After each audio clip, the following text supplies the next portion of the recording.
میں مبلغ بنوں سنتوں کا، خوب چرچا کروں سنتوں کا، ہو کرم بحر خاک مدینہ۔ الحمدللہ رب العالمین والصلاة والسلام علی سید المرسلین، اما بعد فاعوذ باللہ من الشیطان الرجیم، بسم اللہ الرحمن الرحیم۔ الصلاة والسلام علیک یا رسول اللہ وعلی آلک واصحابک یا حبیب اللہ۔ الصلاة والسلام علیک یا نبی اللہ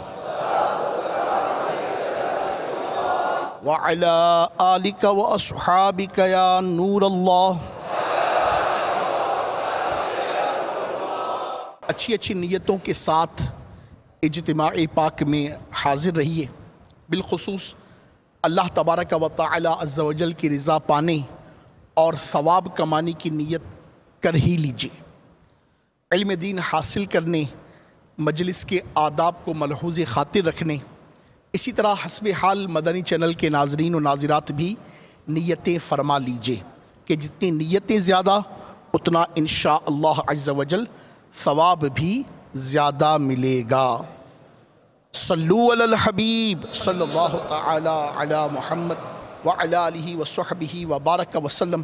میرے آقا شیخ طریقت امیر اہل سنت بانی دعوت اسلامی حضرت علامہ مولانا ابو بلال محمد الیاس ستار قادری رضوی دامت برکاتہم العالیہ کے بیان کے تحریری گلدستے میں سدھرنا چاہتا ہوں۔ اس رسالے میں منقول ہے کہ سیدنا امام سخاوی علیہ رحمۃ اللہ الہادی نقل فرماتے ہیں کہ سرکار مدینہ قرار قلب و سینہ صلی اللہ تعالی علیہ وسلم نے ارشاد فرمایا، جس نے مجھ پر ایک بار درود شریف بھیجا اللہ تبارک و تعالی اس پر 10 رحمتیں نازل فرماتا ہے، اور جو مجھ پر 10 بار درود شریف بھیجے اللہ تبارک و تعالی اس پر 100 رحمتیں نازل فرماتا ہے، اور جو مجھ پر 100 بار درود پاک بھیجے اللہ تبارک و تعالی عز و جل اس کی دونوں آنکھوں کے درمیان لکھ دیتا ہے کہ یہ بندہ نفاق اور دوزخ کی آگ سے بری ہے۔ اور سنیے اور جھومیے، ارشاد ہوا کہ قیامت کے دن اس کو شہیدوں کے ساتھ رکھے گا۔ صلو علی الحبیب صلی اللہ تعالی علی محمد وعلی آلہ وصحبہ وبارک وسلم۔ اللہ تبارک و تعالی ہمیں کثرت کے ساتھ درود و سلام پڑھنے والوں میں شامل فرمائے۔ صلو علی الحبیب صلی اللہ تعالی علی محمد وعلی آلہ وصحبہ وبارک وسلم۔ دعوت اسلامی کے اشاعتی ادارے مکتبۃ المدینہ کی مطبوعہ 540 صفحات پر مشتمل کتاب ملفوظات اعلیٰ حضرت، اس کے صفحہ نمبر 376 پر ہے کہ حضرت خلیفہ ہارون رشید رحمۃ اللہ تعالی علیہ علماء دوست تھے، علماء کو دوست رکھتے تھے۔ دربار میں علماء کا مجمع ہر وقت لگا رہتا تھا۔ ایک مرتبہ پانی پینے کے واسطے منگوایا، منہ تک لے گئے، پینا چاہتے تھے کہ ایک عالم صاحب نے فرمایا، امیر المؤمنین ذرا ٹھہریے، میں ایک بات پوچھنا چاہتا ہوں۔ فوراً خلیفہ نے ہاتھ روک لیا، جو پیالہ آپ کے منہ کی طرف گیا تھا اس کو روک لیا۔ انہوں نے فرمایا کہ عالم صاحب فرما رہے ہیں، اگر آپ جنگل میں ہوں اور پانی میسر نہ ہو اور پیاس کی شدت ہو تو یہ ارشاد فرمائیے کہ اتنا پانی جو آپ کے ہاتھ میں پیالہ ہے، یہ اتنا پانی آپ کس قدر قیمت دے کر خریدیں گے؟ آپ کے نزدیک اس کی کاسٹ کیا ہے، اس کی ویلیو کیا ہے، اس کی قیمت کیا ہوگی آپ کے نزدیک کہ آپ جنگل میں ہوں، کوئی بھی آپ کے قریب نہ ہو، پیاس کی شدت ہو، دھوپ ہو۔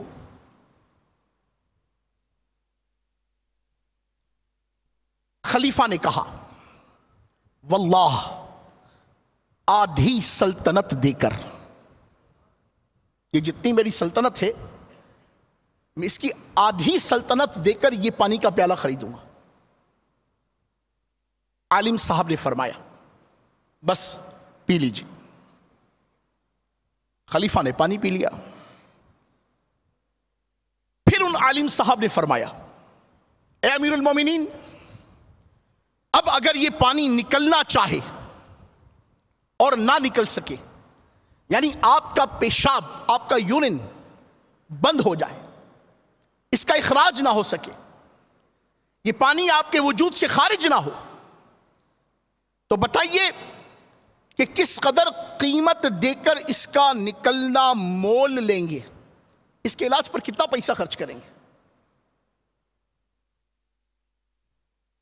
خلیفہ نے کہا واللہ پوری سلطنت دے کر۔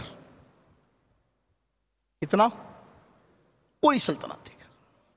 ارشاد فرمایا بس آپ کی سلطنت کی یہ حقیقت ہے کہ ایک مرتبہ ایک چلو پانی اور اس کے پیشاب پر پوری بک جائے، بس اس حکومت پر جتنا چاہے تکبر کر لیجئے۔ سیدنا مطرف بن عبداللہ رحمت اللہ تعالی علیہ نے ایک لشکر کے سپہ سالار محلب کو ریشمی جبے میں ملبوس اکڑ کر چلتے ہوئے دیکھا، تو آپ رحمت اللہ تعالی علیہ نے فرمایا اے اللہ کے بندے، اللہ تبارک و تعالی اور اس کے رسول کو یہ چال پسند نہیں۔ اس لشکر کے سپہ سالار نے کیا کہا؟ کیا آپ مجھے جانتے نہیں؟ کیا آپ مجھے جانتے نہیں ہیں؟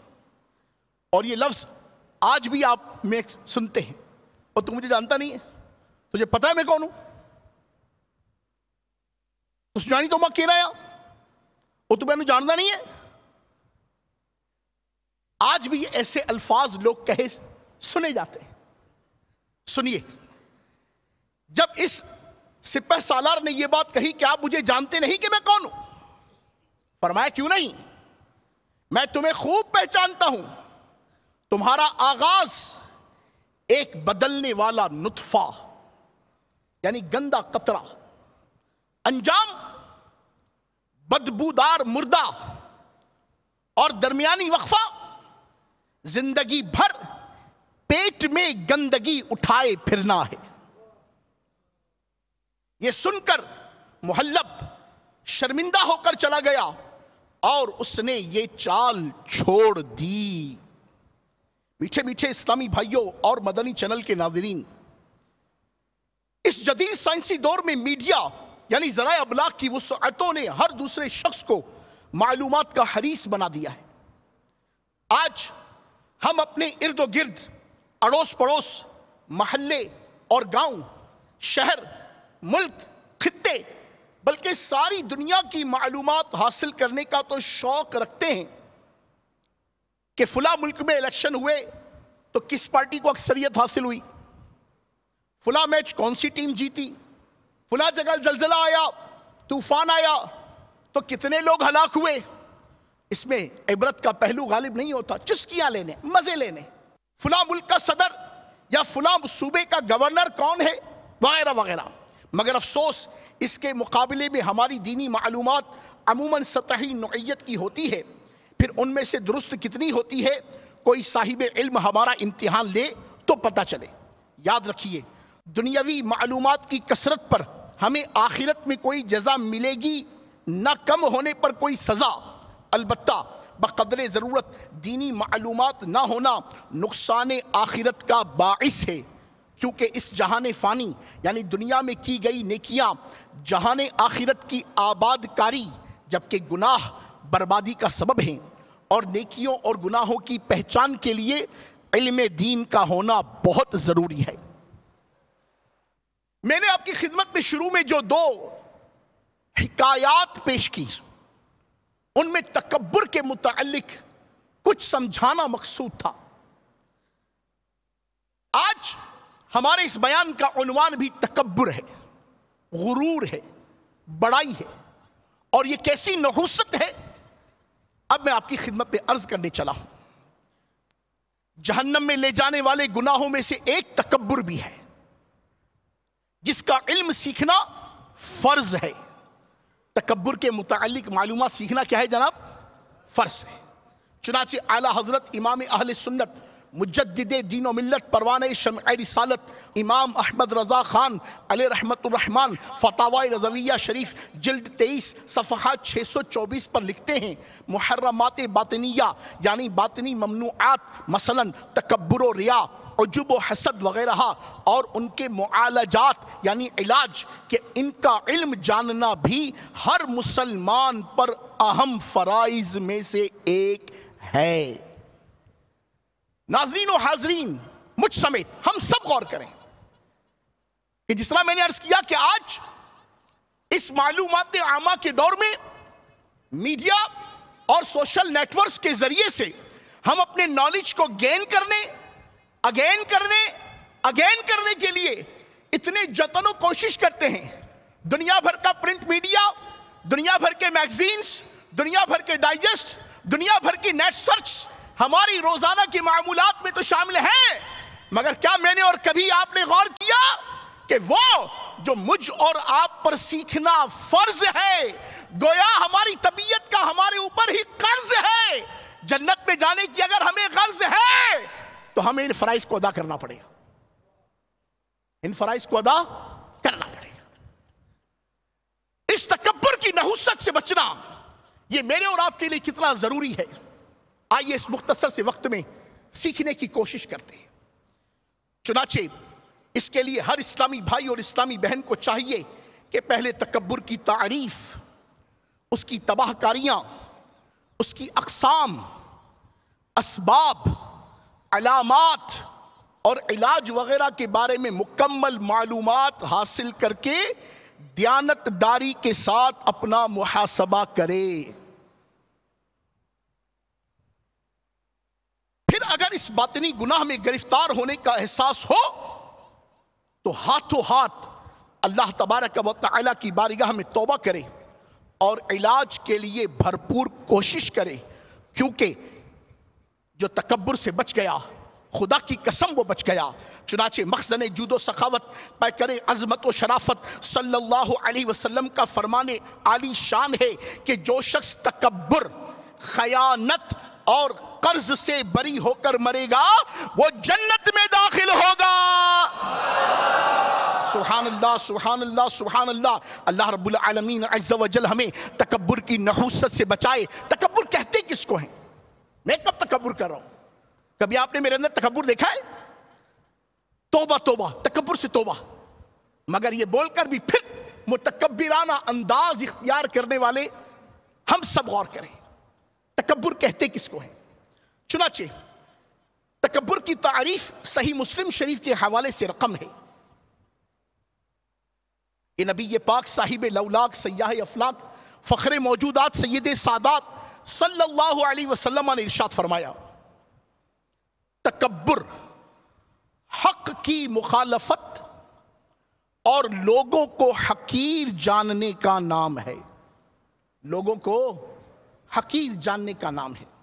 امام راغب اصفہانی علیہ رحمت اللہ الغنی لکھتے ہیں تکبر یہ ہے کہ انسان اپنے آپ کو دوسروں سے افضل جانے.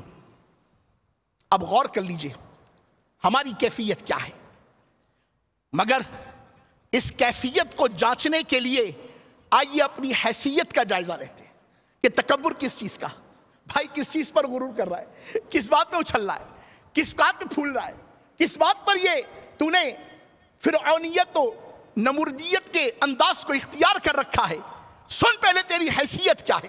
چنانچہ میٹھے میٹھے اسلامی بھائیوں، انسان کی پیدائش بدبودار نطفے یعنی گندے قطرے سے ہوتی ہے، انجام کار سڑا ہوا مردہ ہے اور اس قدر بے بس کہ اپنی بھوک، پیاس، نیند، خوشی، غم، یادداشت، بیماری یا موت پر اسے کچھ اختیار نہیں. اس لیے اسے چاہیے کہ اپنی اصلیت، حیثیت اور اوقات کو کبھی فراموش نہ کرے.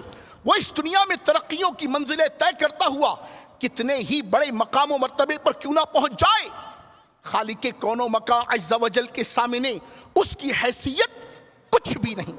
صاحب عقل انسان تواضع اور عاجزی کا چلن اختیار کرتا ہے اور یہی چلن اس کو دنیا میں بڑائی عطا کرتا ہے، ورنہ اس دنیا میں جب بھی کسی انسان نے فرعونیت، قارونیت اور نمرودیت والی راہ پکڑی ہے، بسا اوقات اللہ تبارک و تعالی عز و جل نے اسے دنیا ہی میں ایسا ذلیل و خوار کیا ہے کہ اس کا نام مقام تعریف میں نہیں بلکہ بطور مذمت لیا جاتا ہے۔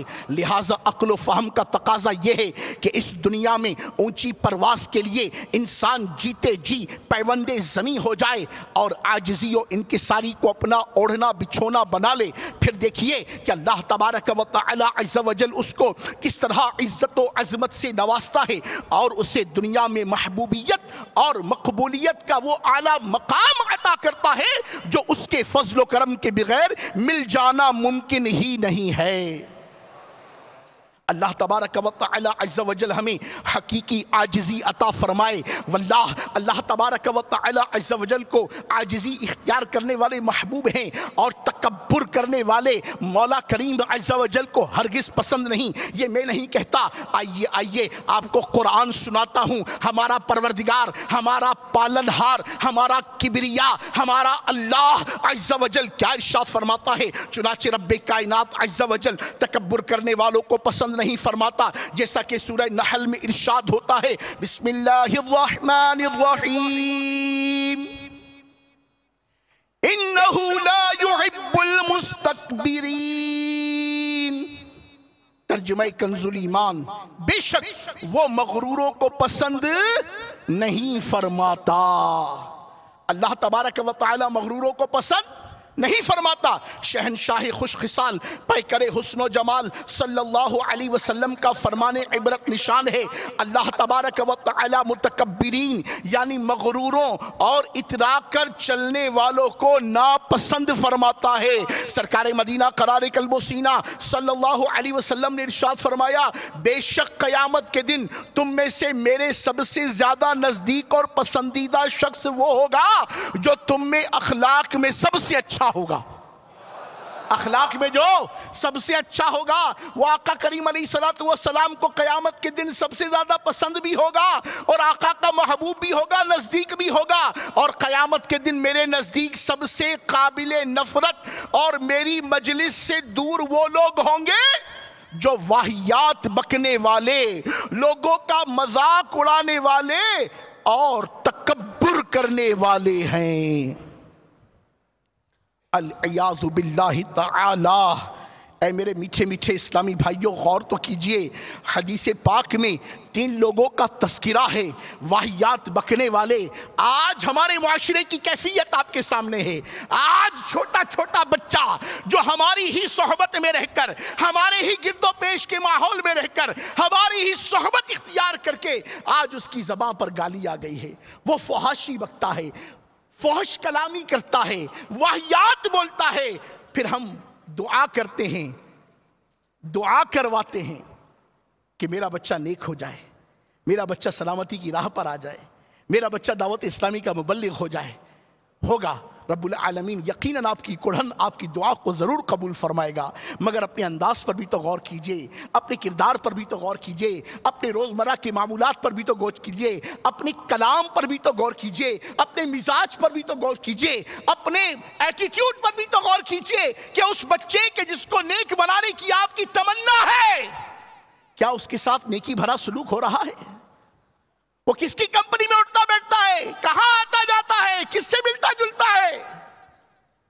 اس کی زبان سے جو مغلظات نکل رہے ہیں، کہیں یہ وہی تو نہیں جو آپ کی زبان سے بھی نکلتے ہیں؟ لوگوں کا مذاق اڑانا، اس پر بھی غور فرما لیجیے۔ اور تیسرا جو آج کے بیان کا موضوع ہے وہ ہے تکبر، بڑائی۔ نبی پاک صاحب لولاک صلی اللہ علیہ وبارک وسلم نے ارشاد فرمایا، قیامت کے دن میرے نزدیک سب سے قابل نفرت اور میری مجلس سے دور وہ لوگ ہوں گے جو واہیات بکنے والے، لوگوں کا مذاق اڑانے والے اور تکبر کرنے والے ہوں گے۔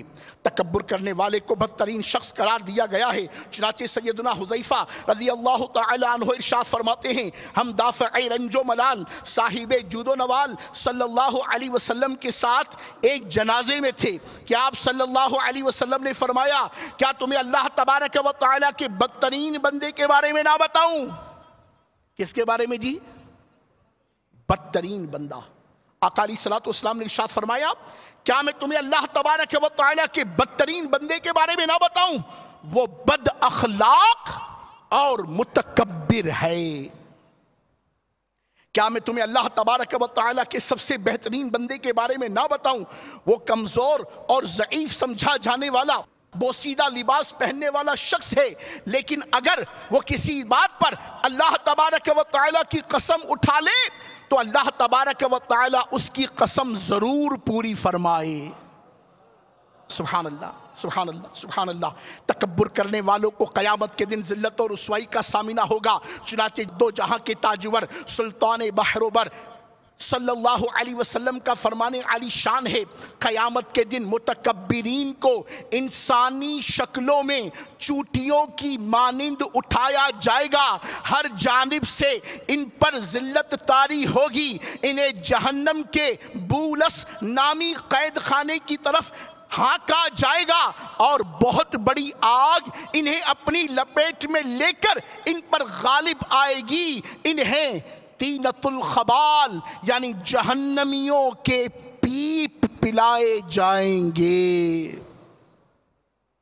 العیاذ باللہ تعالی، رحمت الہی سے محروم ہونے والوں میں متکبر بھی شامل ہوگا۔ چنانچہ اللہ تبارک و تعالی کے محبوب دانائے غیوب صلی اللہ علیہ وسلم نے ارشاد فرمایا، جو تکبر کی وجہ سے اپنا تہبند لٹکائے گا، اللہ تبارک و تعالی قیامت کے دن اس پر نظر رحمت نہ فرمائے گا۔ اللہ سیدنا عبداللہ ابن مسعود رضی اللہ تعالی عنہ فرماتے ہیں، تاجدار رسالت صلی اللہ علیہ وسلم نے ارشاد فرمایا، جس کے دل میں رائی کے دانے جتنا یعنی تھوڑا سا بھی تکبر ہوگا وہ جنت میں داخل نہ ہوگا۔ سیدنا ملا علی قاری علیہ رحمت اللہ الباری لکھتے ہیں، جنت میں داخل نہ ہونے سے مراد یہ ہے تکبر کے ساتھ کوئی جنت میں داخل نہ ہوگا، بلکہ تکبر اور ہر بری خصلت سے عذاب بھگتنے کے ذریعے یا اللہ تبارک و تعالی کے عفو و کرم سے پاک و صاف ہو کر جنت میں داخل ہوگا۔ میٹھے میٹھے اسلامی بھائیوں اور مدنی چینل کے ناظرین، ذرا سوچئے کہ اس تکبر کا کیا حاصل؟ محض لذت نفس، وہ بھی چند لمحوں کے لیے، جبکہ اس کے نتیجے میں اللہ رسول عز و جل و صلی اللہ علیہ وسلم کی ناراضی، مخلوق کی بیزاری، میدان محشر میں ذلت و رسوائی، رب عز و جل کی رحمت اور انعامات جنت سے محرومی اور جہنم کا رہائشی بننے جیسے بڑے بڑے نقصانات کا سامنا ہے۔ اب فیصلہ ہمارے ہاتھوں میں ہے کہ چند لمحوں کی لذت چاہیے یا ہمیشہ کے لیے جنت چاہیے، میدان محشر میں عزت چاہیے یا کہ وہاں کی ابدی ذلت چاہیے۔ یقیناً ہم خسارے یعنی نقصان میں نہیں رہنا چاہیں گے، تو ہمیں چاہیے کہ اپنے اندر اس مرض تکبر کی موجودگی کا پتہ چلائیں اور اس کے علاج کے لیے کوشاں ہو جائیں۔ اللہ تبارک و تعالی عز و جل ہمیں حقیقی عاجزی عطا فرمائے۔ پیارے حبیب صلی اللہ علیہ وبارک وسلم کی مبارک عاجزی کے صدقے مولا کریم عز و جل ہم سب کو عاجزی کی عظیم نعمت عطا فرمائے۔ ہر مرض کے علاج کے لیے اس کے اسباب کا جاننا بہت ضروری ہے۔ بنیادی طور پر دل میں تکبر اسی وقت پیدا ہوتا ہے جب آدمی خود کو بڑا سمجھے اور اپنے آپ کو وہی بڑا سمجھتا ہے جو اپنے اندر کسی کمال کی بو پاتا ہے، کسی کمال کی بو پاتا ہے۔ پھر وہ کمال یا تو دینی ہوتا ہے جیسے علم و عمل وغیرہ، اور کبھی وہ کمال دنیاوی ہوتا ہے جیسے مال و دولت، طاقت، منصب۔ یہ اسباب ہیں، تکبر کے اسباب ہیں۔ یوں تکبر کے کم از کم کتنے اسباب رقم کیے گئے؟ 8 اسباب۔ کتنے اسباب؟ 8 اسباب۔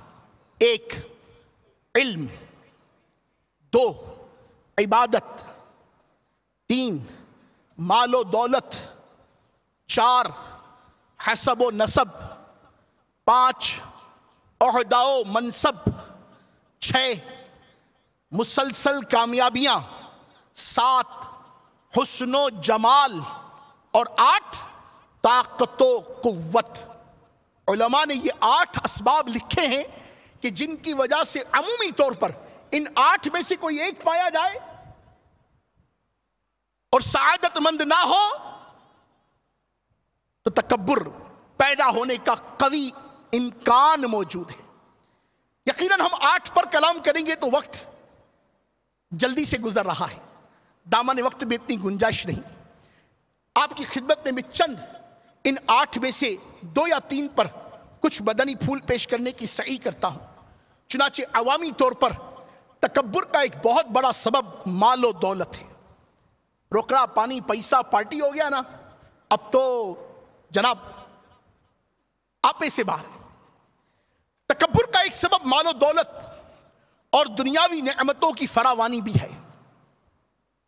جس کے پاس کار، بنگلہ، بینک بیلنس اور کام کاج کے لیے نوکر چاکر ہوں، وہ بعض اوقات تکبر کی آفت میں مبتلا ہو جاتا ہے۔ پھر اسے غریب زمین پر رینگتے ہوئے کیڑے مکوڑوں کی طرح دکھائی دیتے ہیں، مگر جسے اللہ بچائے۔ بسا اوقات اس قسم کے متکبرانہ جملے اس کے منہ سے نکلتے سنائی دیتے ہیں، اور تم میرے منہ لگتا ہے، اور تیرے جیسے لوگ تو میری جوتیاں صاف کرتے ہیں۔ تجھے پتہ ہے میں ایک دن میں اتنے خرچ کرتا ہوں جتنا تو سال بھر میں کماتا بھی نہیں۔ یہ تکبر نہیں تو اور کیا ہے؟ اللہ اکبر۔ حاضرین اور مدنی چینل کے ناظرین ذرا غور کیجئے، اللہ نہ کرے کہ یہ نحوست اس طرح سے کسی میں پنپ رہی ہو تو اپنے کردار کا جائزہ لے، غور کرے، اور اگر اس سبب سے واقعی تکبر نے ہمارے اندر، اپنے اندر یہ پودا اگر بیج بو گیا ہے تو آئیے اس کے علاج کی طرف آپ کی توجہ دلاؤں۔ چنانچہ مال و دولت کی کثرت کے باعث پیدا ہونے والے تکبر کا علاج یوں ہو سکتا ہے کہ انسان اس بات کا یقین رکھے کہ ایک دن ایسا آئے گا کہ اسے یہ سب کچھ یہیں چھوڑ کر خالی ہاتھ دنیا سے جانا ہے۔ کفن میں تھیلی ہوتی ہے نہ قبر میں تجوری، پھر قبر کو نیکیوں کا نور روشن کرے گا نہ کہ سونے چاندی کی چمک دمک۔ الغرض یہ دولت فانی ہے، اور آج یہ میرے پاس ہے تو کل کسی اور کے پاس، پرسوں کسی تیسرے کے پاس۔ آج کا صاحب مال کل کا کنگال، اور آج کا کنگال کل مالا مال ہو سکتا ہے۔ تو ایسی ناپائیدار شے کی وجہ سے تکبر میں مبتلا ہو کر اپنے رب عز و جل کو کیوں ناراض کریں کہ حسن اخلاق کے پیکر، نبیوں کے تاجور، سلطان بحر و بر صلی اللہ علیہ وبارک وسلم کا فرمان عالی شان ہے، 6 قسم کے لوگ بغیر حساب کے جہنم میں داخل ہوں گے۔ آقا علیہ الصلوۃ والسلام نے ارشاد فرمایا 6 قسم کے لوگ بغیر حساب کے جہنم میں داخل ہوں گے۔ 6 قسم کے لوگ بغیر حساب کے جہنم میں داخل ہوں گے۔ نمبر 1 عمرا، ظلم کی وجہ سے۔ نمبر 2 عرب، عصبیت کی وجہ سے۔ نمبر 3 رئیس اور سردار، تکبر کی وجہ سے۔ نمبر 4 تجارت کرنے والے، جھوٹ کی وجہ سے۔ نمبر 5 اہل علم، حسد کی وجہ سے۔ اور نمبر 6 مالدار، بخل کی وجہ سے۔ اس پہ جو تیسرا مدنی پھول ارشاد فرمایا گیا کہ رئیس اور سردار، تکبر کی وجہ سے، اس پر غور کر لیجئے کہ واقعی اگر اللہ تبارک و تعالی نے آپ کو یہ نعمت عطا کی ہے کہ آپ رئیس ہیں، آپ سردار ہیں، آپ قبیلے کے بڑے ہیں، آپ مالدار ہیں، آپ کے پاس مال و دولت ہے، آپ کے پاس جائیداد ہے، آپ کے پاس زمینیں ہیں، تو اس پر اللہ کا شکر ادا کرنا چاہیے، نہ کہ تکبر کرنا چاہیے۔ اس پر غور کر لینا چاہیے۔ میرے میٹھے میٹھے اسلامی بھائیوں، تکبر کا ایک سبب حسب و نسب بھی بنتا ہے کہ میں فلاں کمیونٹی سے ہوں، میرا فلاں قبیلہ ہے، میں فلاں خاندان سے ہوں۔ انسان اپنے آبا و اجداد کے بلبوتے پر اکڑتا اور دوسروں کو حقیر جانتا ہے۔ حسب و نسب کی وجہ سے پیدا ہو جانے والے تکبر کا علاج یہ ہے کہ دوسروں کے کارناموں پر گھمنڈ کرنا جہالت ہے۔ تاجدار رسالت شہنشاہ نبوت صلی اللہ علیہ وبارک وسلم کا فرمان عالی شان ہے، اپنے فوت شدہ آباء و اجداد پر فخر کرنے والی قوموں کو باز آ جانا چاہیے، کیونکہ وہی جہنم کا کوئلہ ہیں، یا وہ قومیں اللہ تبارک و تعالیٰ کے نزدیک گندگی کے ان کیڑوں سے بھی حقیر ہو جائیں گی جو اپنی ناک سے گندگی کو کریدتے ہیں۔ اللہ تبارک و تعالیٰ نے تم سے جاہلیت کا تکبر اور ان کا اپنے آباء پر فخر کرنا ختم فرما دیا ہے۔ اب آدمی متقی اور مومن ہوگا یا بدبخت و بدکار؟ سب لوگ حضرت سیدنا آدم علی نبینا و علیہ السلام کی اولاد ہیں، اور حضرت آدم علیہ السلام کو مٹی سے پیدا کیا گیا ہے۔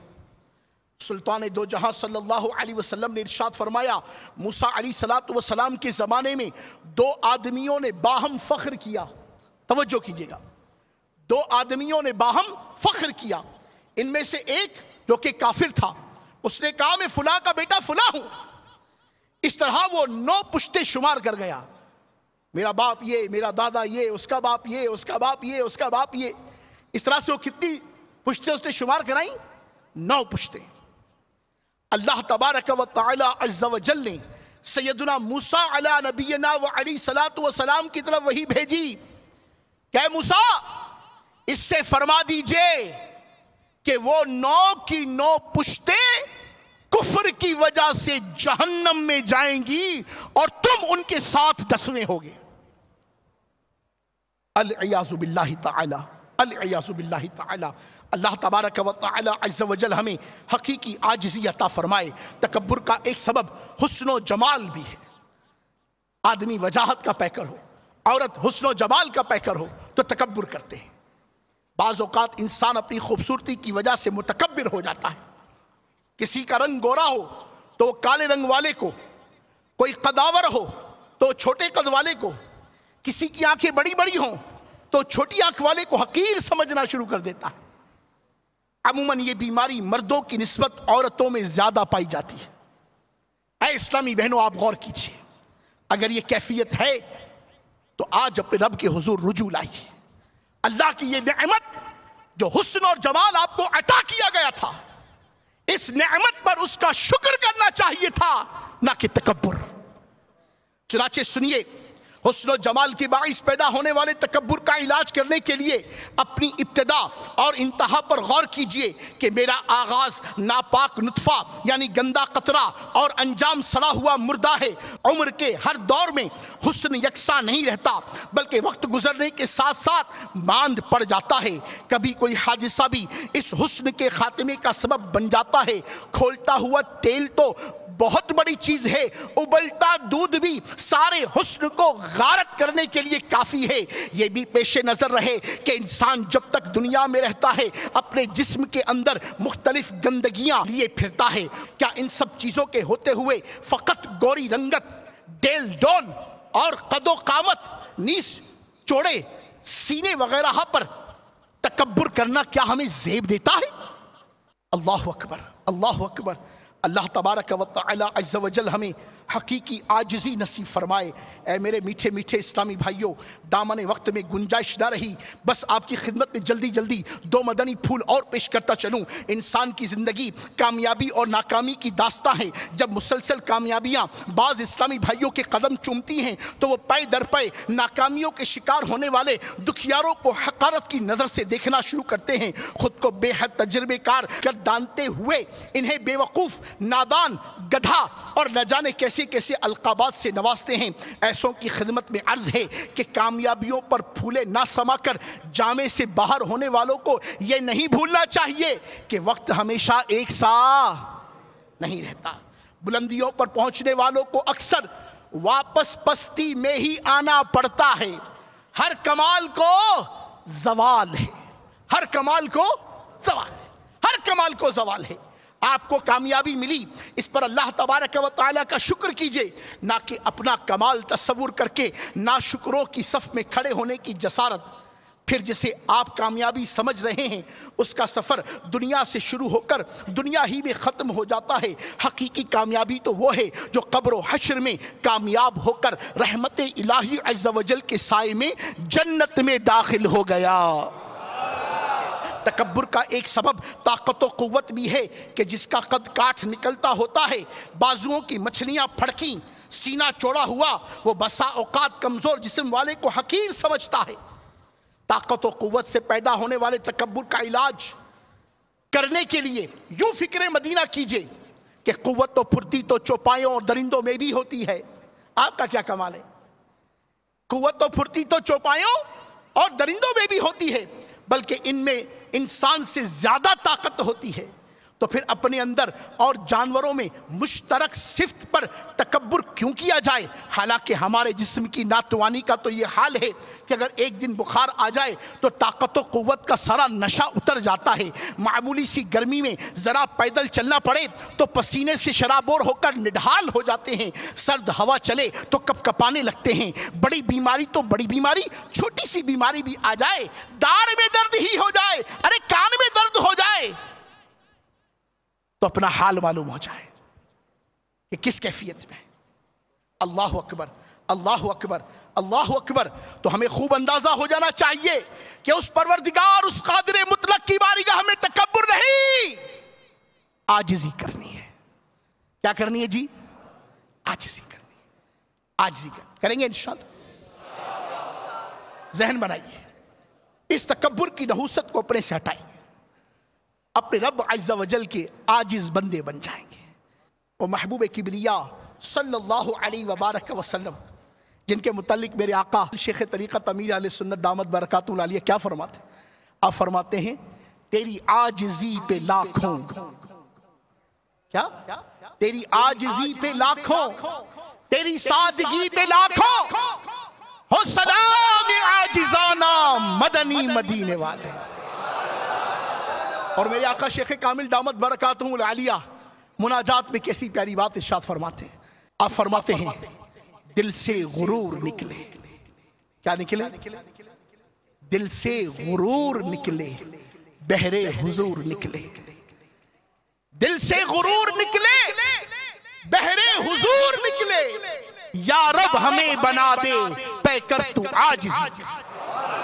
اور آئیے اب آپ کی خدمت میں آخر میں وہ لوگ جو متکبر ہیں، جنہوں نے تقوی کو اختیار کرنے کی بجائے تکبر کو اختیار کرنا اپنے اوپر مناسب جانا، اس پر شرمندہ ہونے کی بجائے ڈٹ گئے، اٹ گئے۔ سنیے وہ کیسے خسارے میں ہیں، ان کے ساتھ کیا بیتے گی۔ چنانچہ غرور و تکبر نے نہ کسی کو شائستگی بخشی ہے، نہ کسی کو عظمت و سربلندی کی چوٹی پر پہنچایا ہے، ہاں ذلت کی پستیوں میں ضرور گرایا ہے۔ چنانچہ نبی مکرم نور مجسم رحمت عالم صلی اللہ علیہ وسلم کا فرمان معظم ہے، جو اللہ تبارک و تعالیٰ کے لیے عاجزی اختیار کرے اللہ تبارک و تعالیٰ اسے بلندی عطا فرمائے گا۔ جو اللہ کے لیے عاجزی کرے اللہ اسے بلندی عطا فرمائے گا۔ بس وہ خود کو کمزور سمجھے گا مگر لوگوں کی نظروں میں عظیم ہوگا، اور جو تکبر کرے اللہ تبارک و تعالیٰ اسے ذلیل کر دے گا، بس وہ لوگوں کی نظروں میں چھوٹا ہوگا مگر خود کو بڑا سمجھتا ہوگا، یہاں تک کہ لوگوں کے نزدیک کتے اور خنزیر سے بھی بدتر ہو جاتا ہے۔ العیاذ باللہ تعالی۔ تکبر کیسی نحوست ہے۔ انڈرسٹوڈ ہے کہ اس تھوڑے سے وقت میں کتنا بیان کیا جا سکتا ہے، مگر میں نے آج کا یہ سارا بیان المدینۃ العلمیہ کا بہترین شاہکار تکبر، اسی کتاب سے الحمدللہ رب العالمین آج کا میں نے بیان کیا ہے۔ اس کے ٹائٹل پیج پر جو پہلی چیز رقم ہے نا، وہ کیا رقم ہے؟ تکبر کا علم سیکھنا فرض ہے۔ تکبر کا علم سیکھنا حاصل کیجیے۔ ایک فرض علم کو سیکھنے کے لیے تھوڑی سی کوشش کیجیے، اپنی زندگی کے نظام کو بدلنے کے لیے اس مختصر نصاب کو لیجیے۔ لیں گے انشاءاللہ؟ نیت کیجئے انشاءاللہ، جس کی نیت بنتی ہے وہ کہے انشاءاللہ۔ حاصل کیجئے، اسے پڑھیے، اس کی برکتیں لیجئے۔ دعوت اسلامی کی سنتوں کی تربیت کے مدنی قافلوں میں سفر اور مدنی انعامات پر عمل کرنے کی کوشش کیجئے۔ مرض تکبر کا ہو، کینہ کا ہو، حسد کا ہو، بغض کا ہو، عداوت کا ہو، خود پسندی کا ہو، بے نمازی پن کا ہو، رمضان کی روزے نہ رکھنے کا ہو، ظاہری ہو یا باطنی مرض ہو، واللہ نیک صحبت بہترین تریاق ہے، بہترین دوا ہے۔ الحمدللہ ہمارے آقا شیخ کامل دامت برکاتہ العالیہ نے ہم سب کو ایک بہترین نسخہ عطا فرمایا ہے، جسے ہم کہتے ہیں 72 مدنی انعامات۔ تو یہ مدنی انعامات کا رسالہ حاصل کیجئے۔ 12 منٹ اپنے ڈبل 12 گھنٹوں میں سے آپ اسے دے دیجئے۔ مشکل ہے؟ ڈبل 12 گھنٹے ہوتے ہیں، 24 گھنٹے، ان ڈبل 12 گھنٹوں میں سے 12 منٹ آپ نے اس رسالے کو دینے، اس کے خانوں کو پر کیجئے۔ آپ دیکھیے انشاءاللہ عز و جل ظاہری اور باطنی امراض سے نجات کی کیسی مدنی صورتیں بنتی ہیں۔ کریں گے انشاءاللہ؟ اللہ تبارک و تعالی ہم سب کو عمل کی توفیق عطا فرمائے۔ صلو علی الحبیب صلی اللہ تعالی علی محمد وعلی آلہ وصحبہ وبارک وسلم۔ میں مبلغ بنوں سنتوں کا، خوب چرچا کروں سنتوں کا، ہو کرم بہر خاک مدینہ۔